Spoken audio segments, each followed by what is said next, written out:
അതെ, എനിക്ക് ഈ മരുന്ന് വേണം. എന്താ മേഡം? ഈ മരുന്ന് വേണം. ഈ രണ്ടാമത്തെ മരുന്ന്? അതെ അതെ, രണ്ടാമത്തെ മരുന്ന്. അയ്യോ മേഡം, ഇതൊരു ആന്റിബയോട്ടിക് ആണല്ലോ മേഡം. ഈ മരുന്ന് കഴിച്ചപ്പോഴാണ് എനിക്ക് അസുഖം കുറഞ്ഞത്, അതുകൊണ്ടല്ലേ ഞാൻ പിന്നെയും വന്നത് മേടിക്കാൻ. മേഡം ഇത് മേഡം ഒരു 9ാം മാസം മറ്റും വാങ്ങിയ ഒരു മരുന്നാണ് മേഡം. ഇപ്പോൾ അതെ, ഇത് കഴിച്ചപ്പോഴാണ് എനിക്ക് അസുഖം മാറിയത്, അതുകൊണ്ടല്ലേ വന്നത്. മേഡം നമുക്ക് ആന്റിബയോട്ടിക്കിലെ ഡോക്ടറിന്റെ പുതിയ ഒരു പ്രിസ്ക്രിപ്ഷൻ കുറിപ്പടി ഇല്ലാണ്ട് തരാൻ പറ്റില്ല. നിങ്ങൾക്ക് അറിഞ്ഞൂടാത്തതുകൊണ്ടാണ് ആ ഡോക്ടറിന്റെ അവിടെ തള്ളൊക്കെ കൊണ്ട് എനിക്ക് പിന്നെ ഒരു പുതിയ പ്രിസ്ക്രിപ്ഷൻ ആയിട്ട് വരാൻ എനിക്ക് പറ്റത്തില്ല. ഒന്നാമത് ഞാനിപ്പോൾ ഒരു തിരക്കിലാണ്. നിങ്ങൾ എനിക്ക് ഈ മരുന്ന് തരണം. പുതിയ നിയമപ്രകാരം നമുക്ക് രോഗികൾ ആവശ്യപ്പെടുന്ന പ്രകാരം ആന്റിബയോട്ടിക് തരാൻ സാധിക്കില്ല. ഓരോ തവണ ഡോക്ടറിന്റെ പുതിയ കുറിപ്പടിയായിട്ട് തന്നെ വരേണ്ടി വരുന്നതാണ്. എനിക്ക് ഡോക്ടറിനെ കണ്ട പുതിയ പ്രിസ്ക്രിപ്ഷനായി വരാൻ ഇപ്പൊ പറ്റത്തില്ല. നിങ്ങൾക്ക് ഈ മരുന്ന് തരാൻ പറ്റുമോ ഇല്ലയോ? എന്തെങ്കിലും സംശയമുണ്ടെങ്കിൽ ഞങ്ങളുടെ ക്ലിനിക്കൽ ഫാർമസിസ്റ്റ് സേവനം ലഭ്യമാണ്. സാറിന് കണ്ട് കാര്യങ്ങൾ സംസാരിച്ചിട്ട് വരാൻ. എവിടെയാണ്? ജസ്റ്റ് ആ വരത്തേക്ക് ഒന്ന് കണ്ടിട്ടില്ല. ശരി.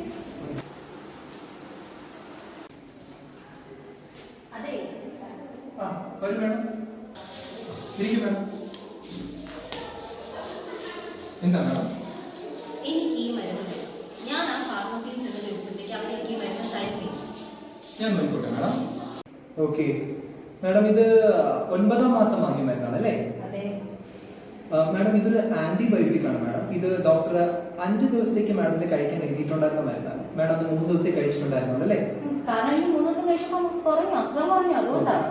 മാഡം, ഇത് സാധാരണഗതിയിൽ ഒരു ബാക്ടീരിയൽ ഇൻഫെക്ഷൻ ഉണ്ടാവും അല്ലെങ്കിൽ ബാക്ടീരിയ കാരണം ഉണ്ടാകുന്ന രോഗികൾക്ക് കൊടുക്കുന്ന ഒരു ആന്റിബയോട്ടിക് ആണ് കേട്ടോ.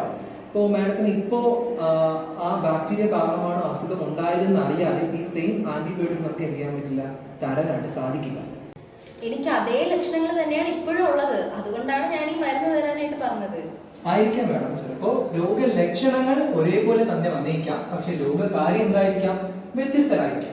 അപ്പോൾ ഏത് രോഗകാരിയാണ് അല്ലെങ്കിൽ ഏത് രോഗാണുവാണ് മാഡത്തിന് ഇപ്പോൾ ബാധിച്ചിരിക്കുന്നത് മനസ്സിലാക്കാതെ നമ്മൾ ഏതെങ്കിലും ഒരു മരുന്ന് കഴിച്ചു കഴിഞ്ഞാൽ അത് നമുക്ക് ഗുണത്തിനേക്കാളും വലിയ ദോഷങ്ങളായിരിക്കാം ചെയ്യാൻ പോകുന്നത് കേട്ടോ.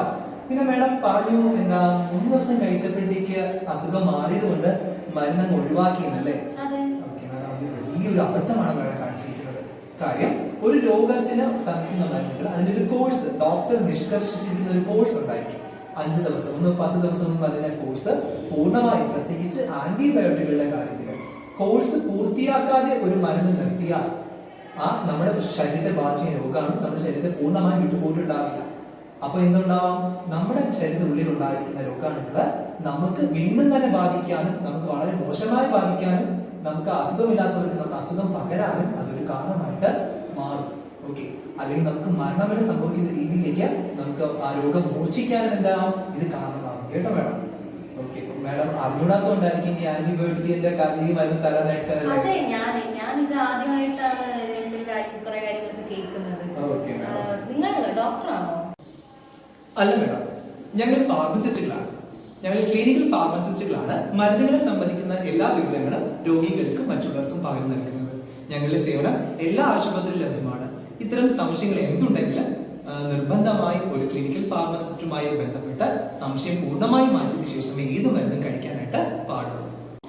മരുന്നുകളെയും അസുഖങ്ങളെയും സംബന്ധിച്ചുള്ള എന്ത് വിവരങ്ങൾക്കും നിങ്ങൾക്ക് ഫാർമസിസ്റ്റുകളുടെ സേവനം ആശ്രയിക്കാവുന്നതാണ്.